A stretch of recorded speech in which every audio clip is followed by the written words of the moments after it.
Ayo quitta son village avant l'aube, guidée par Nourou qui flottait à ses côtés comme une lanterne vivante. Elles traversèrent les collines, les rivières et les forêts où les arbres semblaient murmurer des avertissements. Le monde entier paraissait inquiet, comme si la disparition de la lune menaçait l'équilibre même de la vie.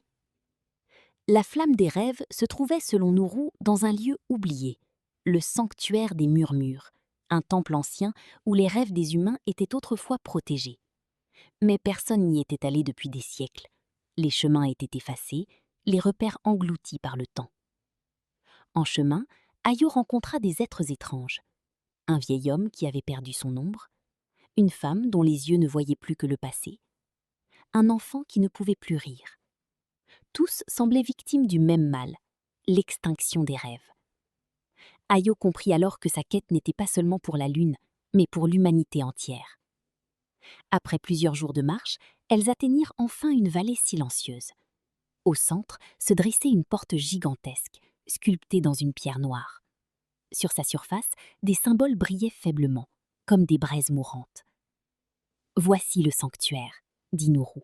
« Mais pour entrer, tu dois offrir un rêve que tu n'as jamais abandonné. » Ayo ferma les yeux.